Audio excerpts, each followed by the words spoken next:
we are live. Так, вітаємо усіх. Welcome to Revolution Evolution podcast. Да, вітаю усіх в нашому еволюційно-революційному подкасті, і де ми пояснимо навіть, чому саме така дивна назва. Yes, why Revolution Evolution?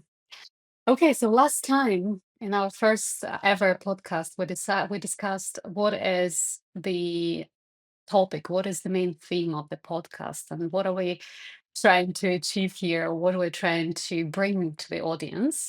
And I think one of the topics that we discussed was the core of this podcast is literature. Literature as a basis for the discussion, literature as something that can be helpful for businesses. And I think it's quite an unusual thing to say. I mean, not literature itself, but when you go to any business training, when you go to most of the business podcasts, what you hear there are how-to books. I call them how-to. How to build a team, how to reach your first million, how to build the best company in the world, how to become, I don't know, the most successful CEO of all times. From what I've seen, from what I've heard, most of business podcasts, most of business training are talking about business books. They're not talking about fiction. They're not talking about science fiction. They're not talking about literature from our perspective, from what we are bringing here. Where do you think the connection, from your perspective, why fiction can be more interesting or can it for business than how to business literature? Дякую, Аня вже сказала про роль літератури, яку ми зараз поставили в пріоритеті для нашого подкасту. І я вважаю, що всі ми люди, які вже знають, що самоосвіта це частина нашої буденності сучасної, і так читаємо книжки, які розповідають, як побудувати команду, як запустити проект і так далі. Але для мене зараз найефективнішим інструментом, коли працюю з людьми і в бізнесі, в тому числі, і в менеджменті, стає інструмент ось цієї художньої книжки. Тому що через художню книжку можна дуже швидко, якісно і інтегровано показати моделі як команд, так і моделі прийняття рішень. Більш того, не просто прочитати про це як про алгоритм, а нібито надіти це на себе. І навіть у вигляді деякого героя або героїв подивитись, до чого призведе обрана модель або роль поведінки в тій чи іншій ситуації. Тобто ми начебто отримуємо більш ширшу перспективу, ніж коли ми читаємо, можливо, про те ж саме в спеціалізованій літературі. I like this idea of putting it on yourself, or like dressing it, or what would be a better word, trying that model or trying that dress, trying that role, maybe trying that role when you're reading fiction, when you're reading a story. There is something very powerful, I think, in that. But when the first time I mentioned to someone that we're going to use, for example, Hobbit, which we're going to discuss today, for a business podcast, some people raise their eyebrows like, Hobbit, children's literature? Are you serious? And for me, what was interesting, because for years I also haven't considered, although I do love fiction and I do love literature in all its aspects, I've never considered bringing fiction into business. And actually, I've never heard. I did hear maybe stories from businessmen and from business owners, from successful CEOs or leaders, or times that someone was inspired by a book or loves some sort of science fiction writer or something, but I've never heard a book being used in a practical sense, that someone takes a fiction book and brings it as a practical experience for their team or for their business or for themselves as business owners, for example. This is I might be wrong. I haven't done the research, but I've never heard that before. Я чую, що ти не використовувала і не бачила, де це використовується. Я можу поділитися своїми невеличкими кейсами. Зараз, в Україні свої виклики, і ці виклики вже тривають досить потужно понад 3 роки. І відповідно ми маємо часто стикатися з запитанням, що або як може тримати команду в такому невизначеному стані, все одно як ядро, на яке може опиратися взагалі бізнес-процес, ідея якогось проєкту і так далі. І ми шукали інструменти, як працювати з командами, які адаптуються, перезбираються майже досить так регулярно. І виходить, що, ідея літературного клубу, дуже сильно зайшла і тримає ось цей фокус, і навіть, не знаю, підтримує сенси взагалі бути членом команди для декількох вже компаній, яких я запропонувала цю ідею. І вони самі почали читати, звичайно, вузьконаправлену літературу, яка відповідає їх сфері. Але коли постало питання, що нам потрібно щось саме для команди, я закинула одну книжку. Це був "Гобіт". Звичайно, мені було цікаво, як це розгорнеться в різних командах. І зараз, я отримую фідбек, тому що вони почали цю читати книжку саме з зануренням досить довго, на тривалому, проміжку часу. Не тиждень, не 2, а місяцями, розбираючи якісь елементи. І я їм запропонувала просто подивитись на книжку, з якого ракурсу, щоб кожен, хто її читає, підкреслив, що він помітив. І таким чином, коли я чую, що інша людина помітила в цій книжці, я знаю більше про людину. Ми отримали дуже гарний результат того, що в команді вони познайомились і побачили, більш, можливо, глибокі або цікаві зв'язки, яких неможливо було побачити в бізнес-процесах. Тим паче, коли вони читали вузькоспеціалізовану літературу. Тобто глибинне знайомство, оптика бачення людини розкрилась через читання з цієї художньої літератури, що я там помітила. Hmm. Very interesting. I think it correlates a little bit with what we discussed last time.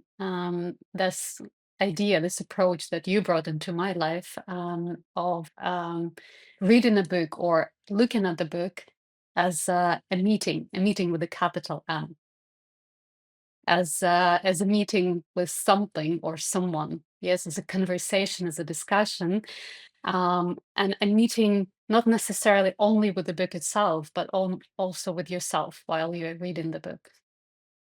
And I think that's what you're saying here, that while the team we're talking about was or still is reading a book, they're discovering something, learning something about themselves, learning something about others. So it's an experience, multi-dimensional, multi-dimensional experience. Yeah, and I wanted to remind what we discussed in our previous podcast, my story, my life story with reading, how I was experienced books first in like as a mental exercise or as an emotional exercise just for joy, and then during my university years, I experienced it in a more sort of uh, wider perspective because we were expected to put any book, any writer in a context, political context, literary context, cultural context. It did expand how I look at any, it did expand my understanding and my perspective of any book. But I think I was always missing something. I never knew until I met you what I was missing. Yes, there was this mental side, there was emotional side. Okay, there is this side of understanding the context.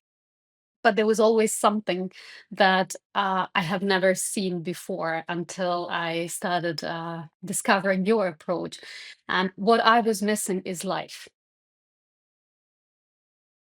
What I was missing is looking if we're reading the book and we're experiencing it in many ways, like physically, if we're using a physical book, or I don't know, holding a phone or iPad or Kindle, there is a mental experience because you have some, I don't know, thoughts and ideas. Maybe you have this emotional experience, because you're just it's provoking some emotions in some cases. You might understand where the author or the writer is coming from, why this book was written, or what's the idea behind it, and what was the context. But there is always this final element missing. How this book, how all of this is translated into your life. Where do you see this book already sort of appearing in your life? I've never had that before. It probably was there, but I never consciously observed how this book is starting showing up in my life. And I mean, not how to books. Of course, if I want to learn how to, I don't know, learn new habits, and then of course I'm, doing this 1, 2, 3, 5. Of course, I'm noticing things. But if I'm reading Hobbit, it's a fiction. It's just a story. I'm not observing how hobbits are showing up in my life or how this story is. At least I've never done that, and I've never heard anyone talking about it.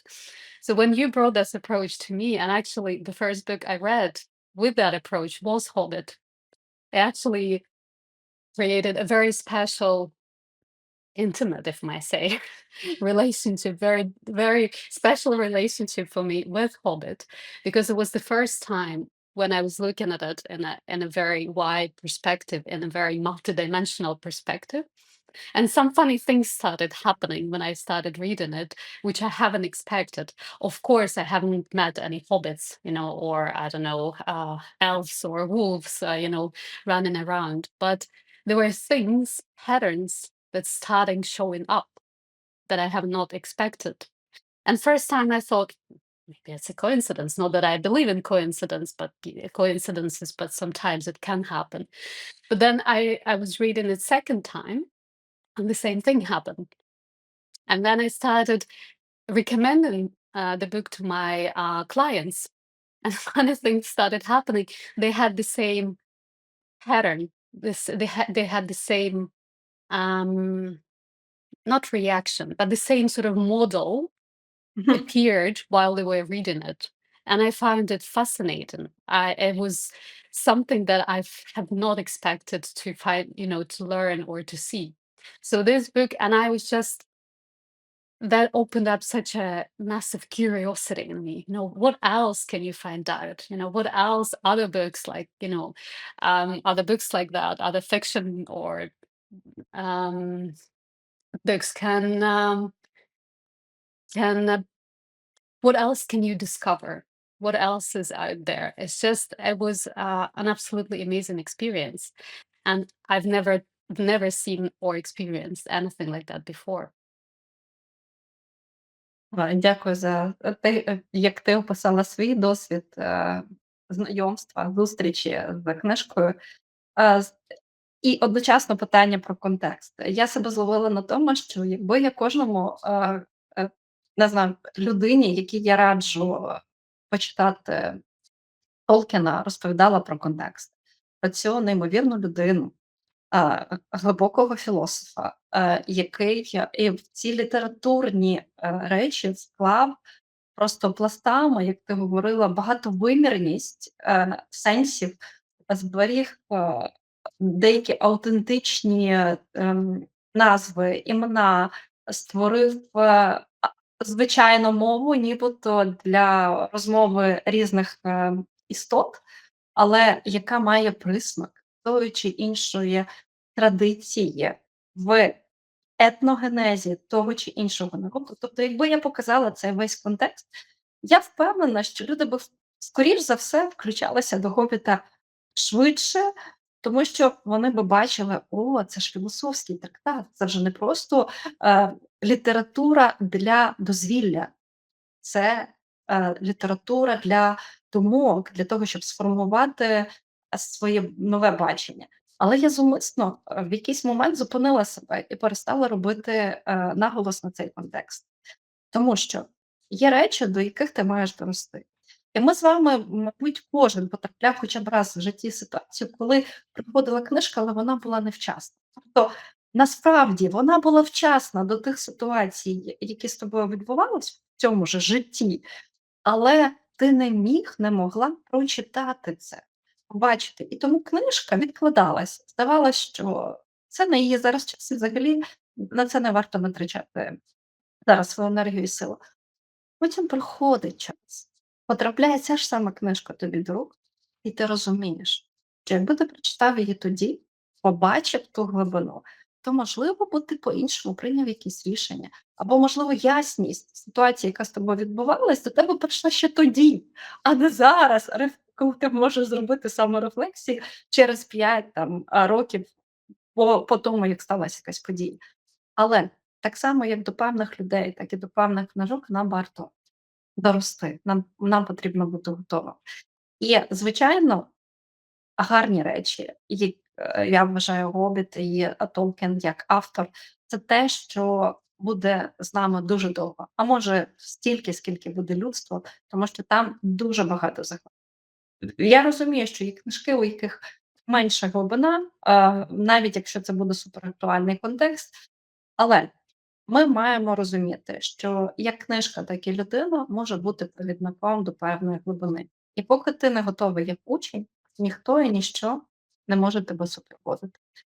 Тому до глибоких книжок, які вас заділи, або просто до книжки, яка залишила як певний штамп, і особисто я рекомендую і собі, і іншим час від часу повернутись, тоді ти ще більше розумієш, що тебе тоді заділо, і ти знайомишся з собою попереднім, і можеш знайти ось цей контраст між тим, ким ти є на сьогодні, і що це для тебе ця книжка зараз. Чи має вона вже зараз взагалі якийсь вплив, чи вона із провідника перетворилась на друга, а може навіть і на молодшого брата, коли ти вже можеш зрозуміти, де автор не бачив виходу із якихось сценаріїв.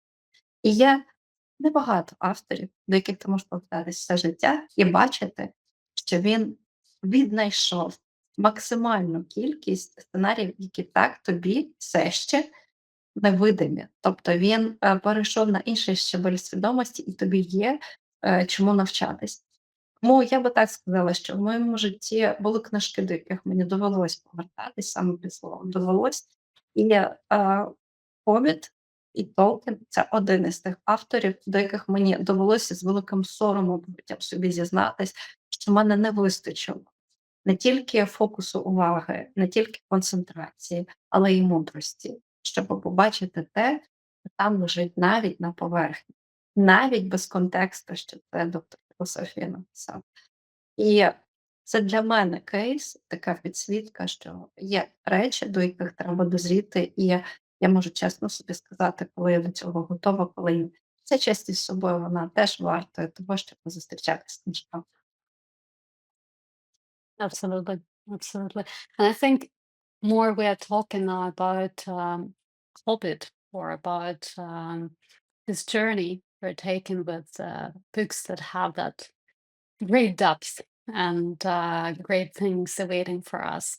I think it is worth maybe discuss a little bit why we called podcast revolution evolution. It might not be so obvious for our audience why I'm connecting now the two, but to me it feels the right time to talk about it because there is, I think, a very direct link between the name of the podcast and what we are talking now about. Я розуміла, що це буде складно пояснити. Я зараз спробую простими словами передати те, що крутиться в моїй голові. Як зовсім нещодавно нейробіологи зрозуміли, і нейроанатоми зрозуміли, що мозок набагато безпечніший, ніж мозок. Їм здавалося, і поки що це єдина фраза, яку я зрозуміла з величезного дослідження нейросистеми. Я з цієї штучки можу зараз подивитись на два поняття еволюція і революція. Вони ідуть як окремі сепаровані поняття різного підходу до взаємодії з дійсністю. Еволюція закладений один імпульс, який, можливо, з часом привнесе зміни, які стануть частиною еволюції. Якщо ми будемо розглядати еволюцію як окрему дефініцію, вона показує нам якісь тривалі процеси від відсіювання певних якихось якостей, набуття нових якостей, зміна видів, зникнення підвидів і так далі. Тобто у нас є якась така стереотипна лінія або лінія набору розумінь двох понять окремих іпостасях. І коли я все більше дивлюсь на світ, в який ми переходимо, світ, який не просто живе там в кризі демократії, де демократія бореться з диктатурою, де політичні системи втрачають свою, скажімо так, форму, яку їм задавали ще колись. Все змінюється, і ми отримаємо більш ускладнену систему. І ця ускладнена система змусила мене переглянути 2 сепарованих поняття як, 2 елементи великого процесу. А що якщо і революція, і еволюція в нашому житті і в нашій свідомості відбувається постійно і набагато частіше, ніж ми собі це уявляємо, і не мають чисто лінійних зв'язків між собою? Що час від часу кожен з нас, даючи відгук на кризу, на виклик, здійснює свою власну революцію, і наслідки того, як він це здійснює, наскільки він це затягує чи не затягує, які методи він використовує, і з чим він залишається, формує нашу долю, але по суті еволюцію кожного з нас. Тому, можливо, я зараз претендую на таку дуже хитку позицію, але я на неї претендую, що ми не можемо ділити революцію і еволюцію для окремої людини, для її долі, як 2 різних поняття. Це поняття, які є 2 рушійними силами нашої свідомості. Тільки ми зупиняємося, тільки ми перестаємо, створювати власні еволюції і мотивувати себе на еволюцію, зупиняється вся наша активність. І потім далі ми можемо деградувати, звичайно. Але важливо, що ми просто зупиняємось. Зупиняємось як людина, як особистість, скоріше за все, як людина, яка має купу стосунків, має якісь ідеї. І назва цього подкасту сама для себе, сама за себе говорить, що маємо постійно поєднувати ці 2. Знайти для себе найкращу екологічну, яку хочете, красиву форму поєднання цих 2 елементів, щоб бути творцями своєї долі. Тому ці 2 елементи визначають, чи ти режисер свого життя, чи ти частина чогось. Це так для мене. And why revolutionary evolution and not evolutionary revolution? Е, Мабуть, просто із-за того, що одне вміщає в себе, інше, дуже важко між ними зробити зараз поділ. Але дійсно одне, як більша оптика, вміщаючи в себе, іншу частину. Скоріш за все, так. I can share here a personal story, how I finally understood our revolution evolution name of the podcast.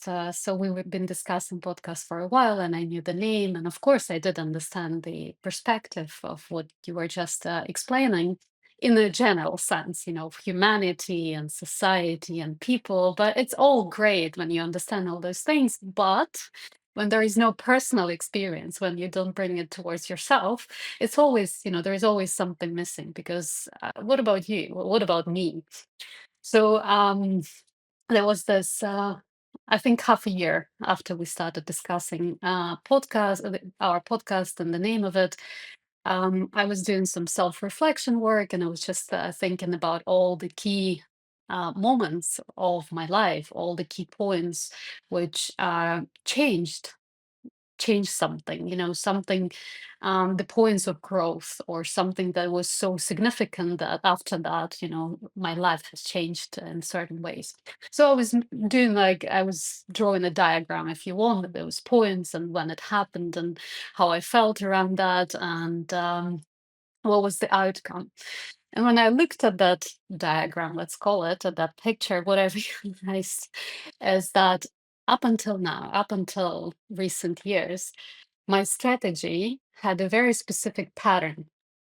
So every time I wanted to jump higher, to Мгм. evolve, to grow, whatever you want to call it, develop, I always had a more significant critical moment. So a huge challenge, something that in a way would bring me down so that I can jump up. And Мгм. actually, if you look at that diagram, which I don't have here, if you imagine the heart rate, you know how it goes, the Мгм. heart rate Мгм. goes. And it was really funny because my diagram was going all the time lower and all the time higher. So higher I evolve, lower I need to jump before that. Мгм. And I sat down, look at it, and I was like, okay, interesting. That's quite a revolution. So every time I bring myself to revolution, and it could have been anything. It could have been illness. It could have been just move to a different country, different things. You know, sometimes negative, not always negative, but always something very intense. And I Мгм. sat down, look at the diagram, and I was like, I'm just wondering, is there a chance to do it in a different way, you know, not always that jump so Да. so deep, not always go so down, because it is very, I mean, that challenge of bringing yourself down so much, it's always like I don't know what word would describe it. It's a huge mm,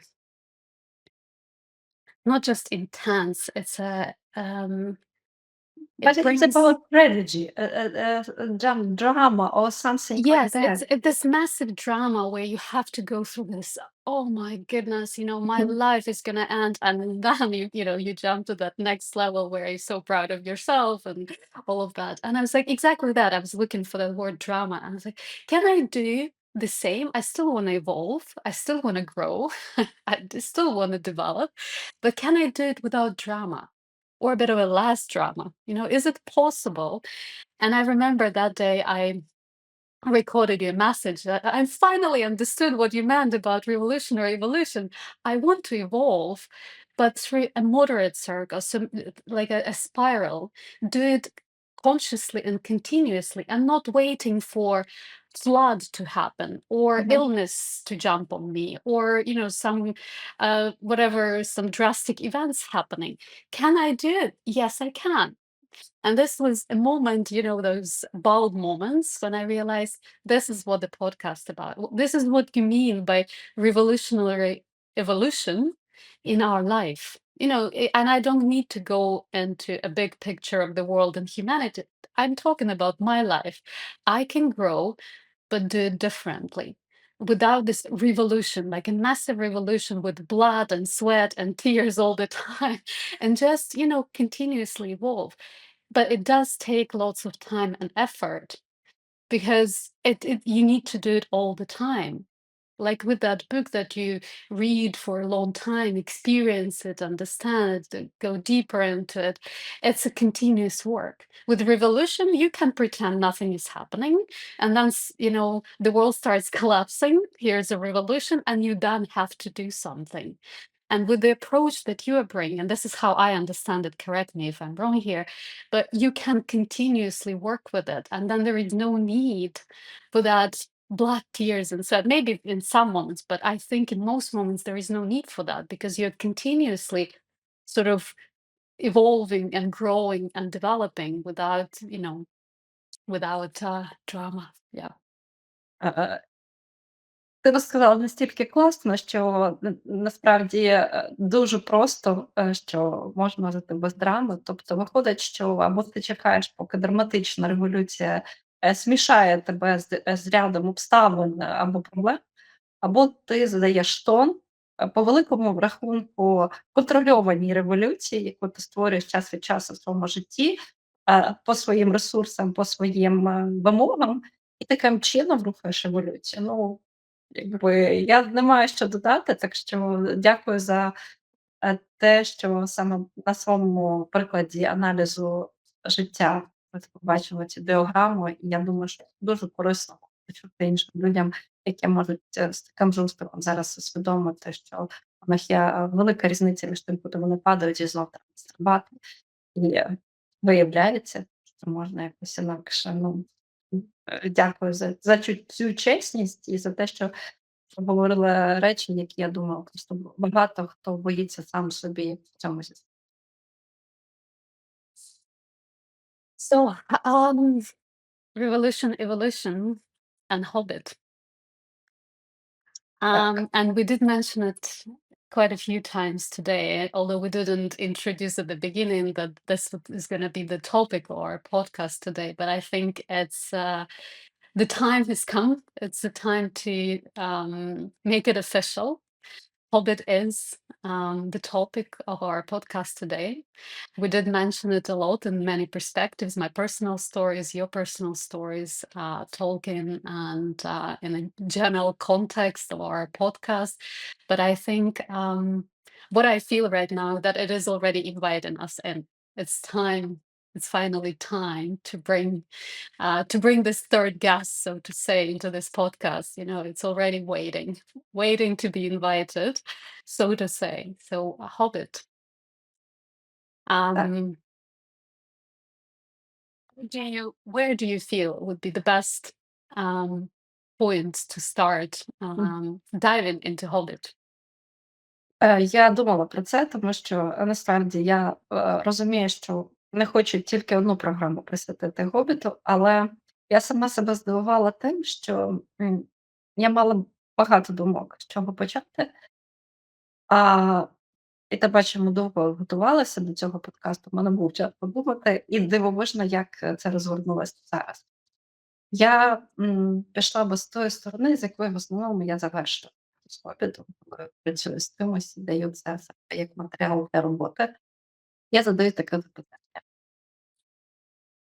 як ви гадаєте, якщо ми б розібрали головних героїв в бізнес-категоріях, хто з них хто, або хоча б основних героїв? І, звичайно, більшість замислюється про Хобіта, про Гандальфа, про, я не знаю, ельфійку, і хтось називає когось якимось іменами. Хто б це міг бути в моменті? Хто це? І це досить таке цікаве м, занурення, і щоб там не тримати, наприклад, інтригу для себе, тому що, по-перше, це дуже цікава робота. Я всім раджу це просто попробувати по завершенню книжки, да, коли люди вже прочитали. А для мене цікавим результатом було те, що для мене нібито було очевидно, коли я про це говорю людям, я бачу результати. Ось я сьогодні одразу з цієї кінцівки, як нібито без інтриги, одразу. Тобто для мене там є чітко власник бізнесу, тобто власник ідеї, власник бренду, власник проекту. І це не Хобіт, це Гандальф. А Хобіт це SEO. І насправді найбільша складність, особливо власникам, коли я це кажу власникам бізнесу, вони так дивляться на це, кажуть: "Ти хочеш сказати, що ми такі мудреці, коли ми запускаємо процес, проект, і взагалі маємо всю інтригу йти всі свої ідеї?" Кажу: "Ні, у вас просто стільки роботи, щоб супроводити всіх. Супроводити так, що про вас можуть говорити все, що завгодно. В якийсь момент, ви можете отримувати на собі купу негативних плітків. Ви можете вважатися безумцем або благочинцем, а може бути так, що одночасно. І вас мало хто розуміє, вам мало з ким є про що поговорити з командою. Ви не можете викласти всі свої думки, всі свої переживання. Як Гандальф не міг розказати це гномам на початку їхнього маршруту.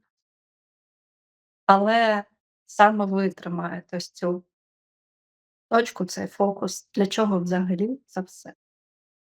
Для чого цей маршрут? І в книжці, як на мене, дуже уміло показано, як оцей супровід від власника, який бачить ідею, який бачить завершення, розуміє ризики, але має дозовано і мудро, іноді говорячи, артикулюючи, іноді мовчки, іноді перестраховуючи, приводити того, хто по великому рахунку є його руки. А вже там далі друга лінія, звичайно, цікава від Гобіта до інших всіх. Там можна говорити вже про роботу SEO з командою. Але коли я показую цей фокус, я помітила, що це найбільш дивує, як SEO, так і власники. Не думала. Більшість із них впевнені, що кого, а власником бізнесу можна назвати себе саме Гобіт. І ось тут перевернута ось ця призма, яку даю я, е, чомусь їх бентежить, а потім ми розбираємо, що виявляється, це досить ресурсна точка входу. І тоді Гобіт для них запалюється зовсім іншими смаками. Але одночасно, якщо ми пам'ятаємо самого Гендальфа як героя, то ми можемо розуміти, які високі вимоги ми ставимо перед собою як власники бізнесу, щоб бути в змозі дати супровід тим, хто працює над цією ідеєю. Ось з цього б я, мабуть, почала. It's funny that you mentioned especially that topic because when I was rereading Hobbit already for our podcast, obviously I understood, the task. I'm looking at it from the business perspective. And the first question that I wrote, was who's Hobbit, and who's Gandalf, who's CEO and who's the founder, because it is it's just it's I think the first question you want to ask, and for me as a person who was a part of business processes and working with founders and CEOs, it's so obvious when you look at Hobbit, at this whole how the story initiates and how Gandalf initiates the story. It's your typical startup. We have we have a dragon somewhere, something that is not impossible to reach. Something is impossible to do, but we have that ambition. We have that. I mean, or he or she, the founder or founders, have that crazy ambition. Very few people believe in. That's I think one of the reasons why they're rarely fully describe what they're aiming for, because if they did straight away, I mean some do but very few, I would say, people would doubt them on every step, because normally the ambition is so huge and so unachievable that no one believes it's ever going to be possible. And only afterwards, when we read stories of successful entrepreneurs and successful business owners, where of course it was so logical, of course that story makes sense, but it makes sense only at the end, not at the Yes. end, but as when it's finished, when the business is already multi uh, billion, whatever, successful, worldwide, famous, everyone says, of course. How Mhm. else? There was no other way. But for them, at the beginning of the journey, that ambition is so big, maybe even bigger than them, that it's really hard to share it with anyone else unless they have a partner and it's co-founders, etc. And so when you look at that story, there's Gandalf who initiates this the journey, yes, to Yes. the dragon. It's a huge something unachievable. At the end we should all get gold if we survive as well. Very start out the promise. Yes, maybe if we get there we're all going to be rich, but maybe we'll die on the way. That's the type of conversations businesses usually have at the beginning.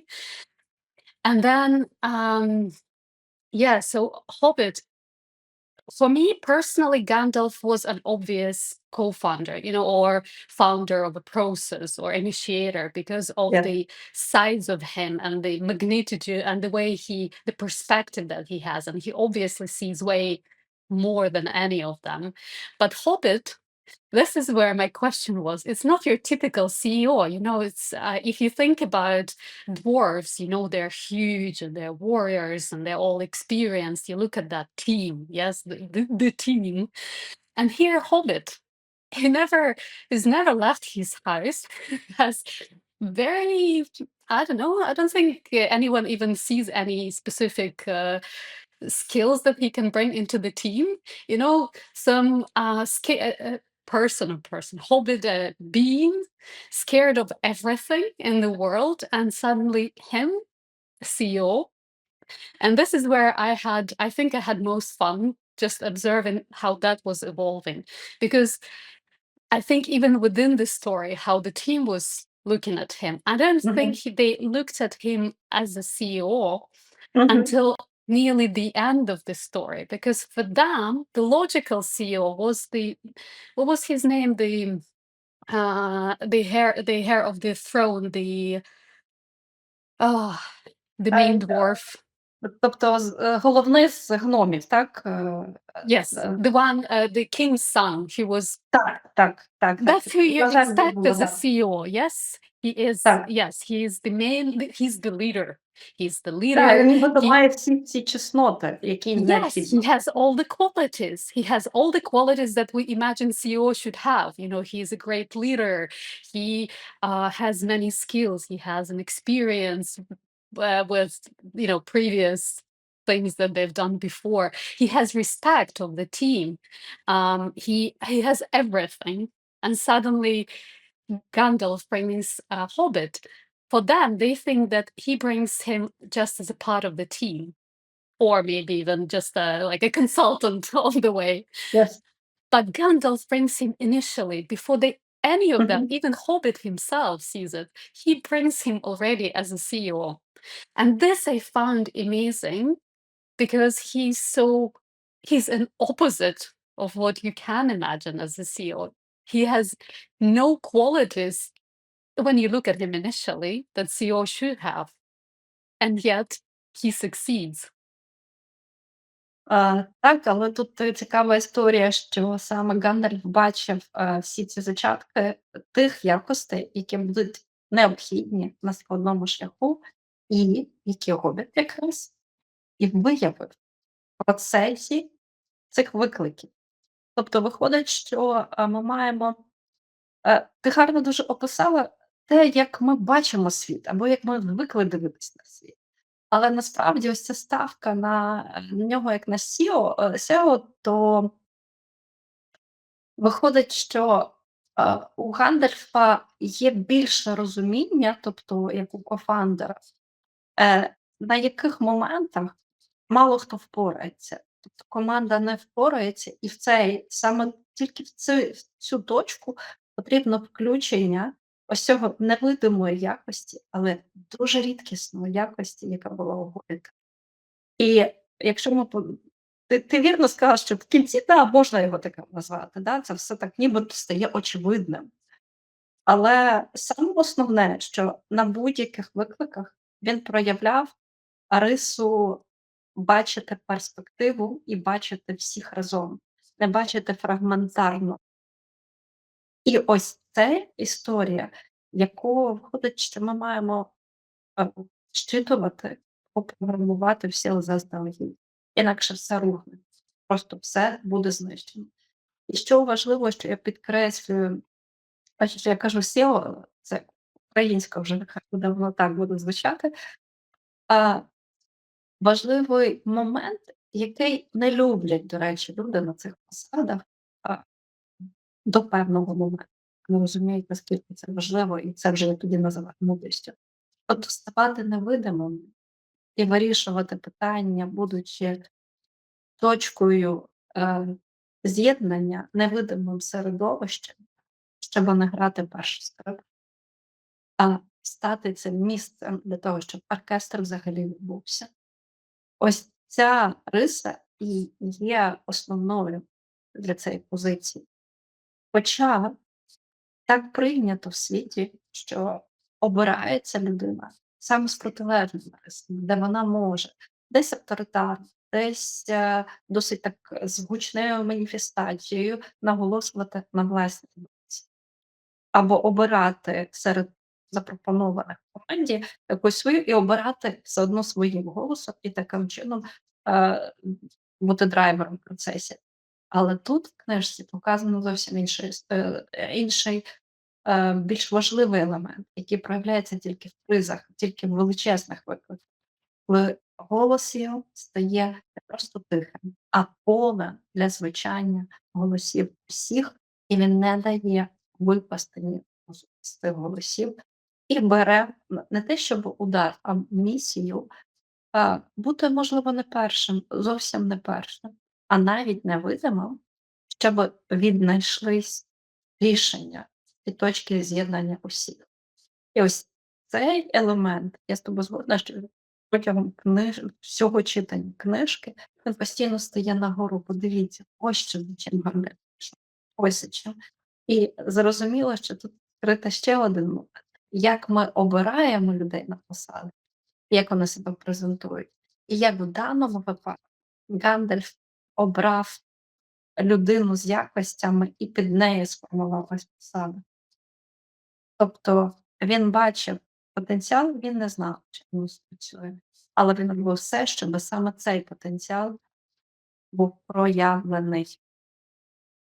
Тобто виходить, що ця зв'язка фаундера з SEO, вона одна із найінтимніших насправді зв'язок у бізнес-процесі, і пов'язана в тому, що я в тобі бачу те, що, можливо, ти ще не бачиш, але я хочу зробити так, щоб це проявилось. І але при цьому кофаундер гарно тут у Гандальфа, і я постійно про це наголошую, знає, що може нічого не вийти. І, мабуть, це єдине, що зберігає наше психічне і ментальне здоров'я у підприємця, коли він пам'ятає, як Гандальф, що дорога може бути непроста. Тобто, коли він не бачить тільки одного рішення, що обов'язково буде результат. Ні, він може бути, може не статися. І саме це зберігає його ясність в різних ситуаціях. Знову ж таки, як на мене. You mentioned a few things that I think are worth, I mean, you mentioned lots of things that are worth diving in to deeper, but I wanted to discuss two things. I'm starting first about the relationship between the founder and the CEO, and in our case, Gandalf and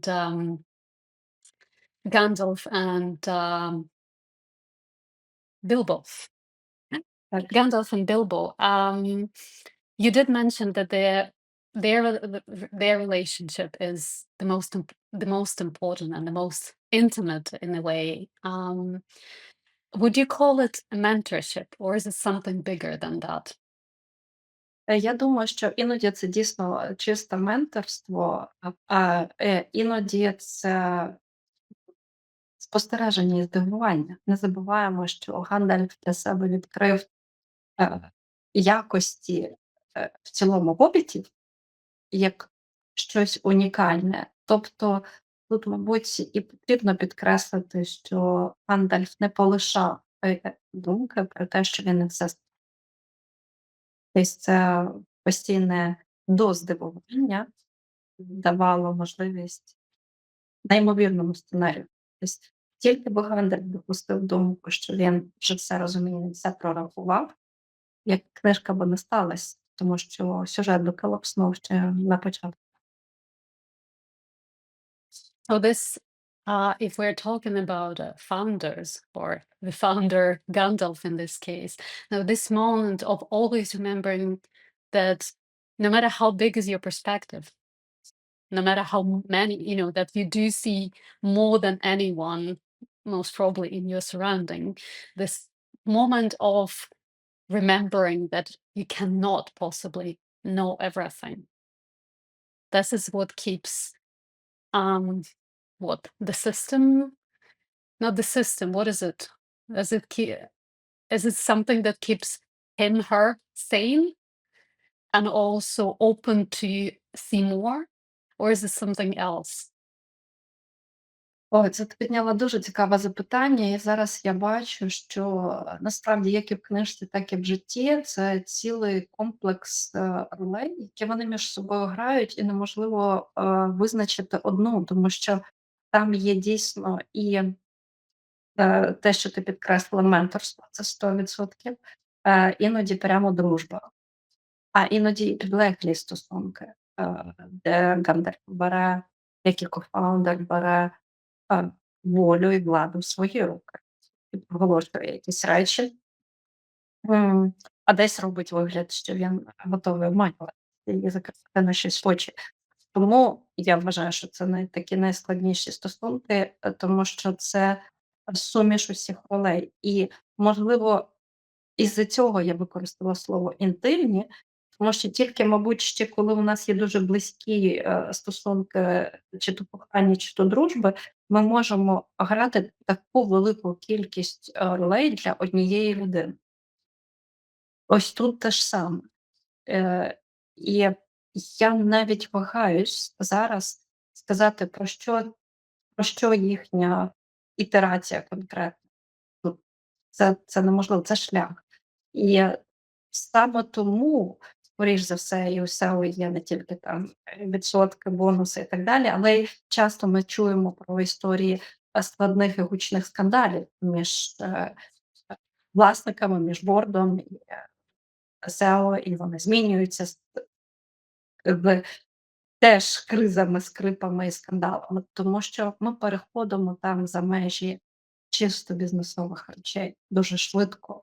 І якщо не мати ось цього зв'язку з гідності, поваги, але й розуміння комплексу ролей, які ви для одного граєте, то, мабуть, корабль не попливе, або він вдариться об якийсь цей скандал, або все обмовиться. Борт просто із-за того, що візьме те, що належить йому. Врешті-решт, подивіться, як закінчується історія Хобіта, що він залишається з перснем, але не проговорює це Гандальф. Тобто він отримує дещо більше, він отримує силу до самого себе ключі, але одночасно і те, що ця сила, будучи не проголошеною, не вивернутою на поверхню, не опубліченою, вона може зіграти проти цієї людини. Тобто, насправді, в цій літературній штуці схована дуже велика і психологічна така нотаточка, така, не знаю, для такий меседж для SEO, що отримуєш силу і що ще, якщо ти його не розділяєш з власником, не вистачає ось цієї інтимності, близькості, щоб це розділити з власником, буде продовження. Це продовження має, різні наслідки, тому ми потім отримаємо трилогію. Ну, знову ж таки, це як на мене, тому що поки SEO робить ось цей шлях, проходить цей journey і підходить його, він одночасно відкриває себе, відкриває, там, не знаю, темні, світлі сторони, це вже як хто хоче називає, але відкриває себе. І от тут мудрість, кофаундера вчасно побачити, що відкривається, і коли доречно робити розмову і переходити на інший бік. Треба вичекати і дати час розгорнути ситуацію. Тому для мене це найінтимніші історії як в житті в реальному, так і в книжці для мене. Це про це. Mm. Would you say, I was just listening to you about all the roles, multiple roles that they have to take in those relationship and about intimacy and how close they are and how many things are happening. Would you call it a marriage? Ну, In some е, ways. I mean, I don't mean marriage так, я in, розумію, в якому physical сенсі. context as Так, well, but ну, ти вже і попала в те, що я так чи інакше говорю на практикумах для власників і для бізнес-партнерів. Тому що по моєму підходу я, на жаль, змушена це казати, що для нейромоделі, ви проводите стільки багато часу, або навіть не часу, так якісно проводите час і обговорюєте реальність, що для нейромоделі, не знаю, ваш шлюб і ваш ось це взаємодія, з людиною, з якою ви робите спільний процес, запускаєте продукт, це одне і те ж. І тому там так багато всього всередині, як в самому шлюбі. І коли ми це беремо до уваги, можемо з цим діяти. Що ця ідея відгортається, відкидається, ми просто формуємо купу підступних проблем, які вилетять потім неочікувано. with some unpleasant divorces and Так. other things happening along the way. Interesting. I was thinking about the different roles that Gandalf and Hobbit take over the time. And I was actually watching while reading it, thinking how, thinking a lot about their specific relationship. And I was watching how we were saying that although Gandalf is the founder, yes, he sometimes takes more responsibilities. And what I was thinking that, as it often happens in businesses, in startups, as we often call them these days, founders usually are CEOs as well at the beginning. Yes, and that's what Gandalf does as well, because Так. he has the power, he has the knowledge, he has the experience, he is the biggest of them all, and physically and in all other ways. Мгм. And he takes first the lead. And Так. what I liked the moment in the book when he says, I go with you until this specific point, and after that, that's your journey. So already it just tells me, how um, wise he is. Yes, because I don't think every founder has that capacity from the beginning to understand that, I don't know, in a year time, in 3 years' time, I'll have to step aside, which he Так. does. And I think they're very unhappy from what I remember in the book, because suddenly they're losing the magician, they're losing the wizards, or not a magician, he's a wizard. They're losing the power. He was protecting them and he was saving them, but he does that step. He does step aside and he goes his own way, at least for a while. And this is the moment that often creates huge, huge issues in companies, when the founder or founders do not want to lose that role of a CEO, of someone who is within the company, who is leading the team, who is leading the business. And it does not often end well, or I should say, most often it doesn't end well if they don't.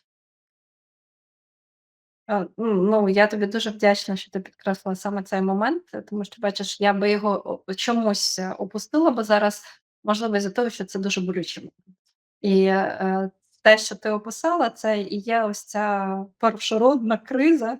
І я вважаю, що дійсно вона, в даному випадку гарно описана, тому що це необхідність, і одночасно ми бачимо, одну тільки лінію, як це переживає саме Більбо і команда, а не те, що відчуває Гандальф. І ось тут, як на мене, є, дуже гарна, перспектива. Тому що як кофаундери відходять від бізнесу, вони знають, вони це відчувають. Ну, вони настільки погружаються тоді в свої думки довіри, недовіри, контролю, кризи, а що я тепер, тому що для них вивільняється час нібито для потрібних речей, тому що вони мають мислити стратегічно, ставати візіонерами або включатись, я не знаю, в якусь ще додаткову динаміку і включати себе в якусь іншу сферу діяльності. Але із-за того, що вони проживають, вони втрачають фокус, що насправді там відбувається, і як цю ініціацію проходить команда. І от завдяки зараз тому, що ти підкреслила, ми якраз бачимо в команді саме цю історію, як всередині це відбувається. І зрозуміло, що не кожен може це витримати, і команда може втратити когось, або і SEO може не спрацювати, не взяти цю ініціативу. Е, Тому я, тільки респект за те, що ти підкреслила тут все це, про що ми говорили. І ось це ці багато ролей якраз і проявлено, що Гандальф має відчувати, коли йому відійти. Те, про що ти сказала, що це часто і болюча, і невчасна історія. Але я тепер ще продовжую твою думку наступну. Але взагалі, "Хобіт" — це книжка про час, про роботу з часом. Е, я постійно наголошую, що ми вступили в нову епоху, де монетою обігу є не ресурси, а час. І відповідно, все, що є несвоєчасним або невчасним, або передчасним, має дуже великі негативні наслідки. Раніше ти міг певну несвоєчасність закрити ресурсом вкладом, то зараз це зовсім не так. Ти невчасно відкриваєш, я не знаю, там діджитал бізнес, все більше нікому не потрібно. Що до цього вже його відкрили ті чи інші люди. Бо ти пролонговуєш з якимось сервісом, його перекриває хтось інший, або ти втрачаєш клієнтів. І книжка взагалі починається ж з цього розуміння, що для декого, для Білбо, ніколи не буде вчасний момент початку. Хоча він розмірковує, що йому якось щось у нього в крові там бурлить, що від прадіда Тука, що йому кудись, бо там ще щось дослідити, але він ніколи не почне. І ось тут виходить, що якщо б всі кофаундери займалися не контролем інших або дубляжом якихось функцій, а ось це рукою на пульсі щодо вчасності, то проблем стало б менше. Да? Гандальф не просто колись приходить, колись входить, або щось каже. Якщо ми читаємо його уважно, то ми бачимо, що він завжди говорить рівно стільки, скільки вчасно зараз сказати. Да? Діє тоді, коли треба, а не вичікує, коли його зовнішні обставини туди піднесуть. Тому, коли ми говоримо про Гандальфа, відповідно, як фаундера, бачимо, що тут заняття з собою, своїм станом і вмінням щитувати цю вчасність, бути сміливим відгукуватись на цю вчасність, нести цей імпульс чисто. Ось основна задача кофаундера, коли вони вже рослись, в нього є команда, і ця задача надскладна. Але це перша задача для власника бізнесу. Як на зараз. You know, it suddenly feels like you just wrapped up the whole podcast for today. I mean, in no way I'm saying here that we're finished in discussing Hobbit because there are so many other things we still plan and I think want to dive in. And we do want to discuss them deeper. But what I just heard from you was the core, the essence of revolutionary evolution, because that's what Gandalf does. He acts timely. He does things without waiting for revolution to happen, without waiting for external events to happen, to wake up Bilbo or to wake up the dragon or to do whatever. He always sees the whole picture, sees the invisible. This is what you were talking today a lot. And I think we should, in our next podcast, discuss this invisible, because this is something that founders always have to work with the invisible. And I think CEOs are often learning that on the way. Like Hobbit is learning it from Gandalf, how to work with that invisible, because it's not possible if you are a leader, if you're leading a project, a business, whatever it is, there is no way for you not to work with invisible, because if you're not, it's just it's gonna fail before it even starts. And I think this working with invisible and the timely reaction, this is exactly what Gandalf does. So for me, suddenly, when I was listening to you, I realized that Gandalf is the even better representation of this, of better explanation of what revolution evolution is, because that's what he does.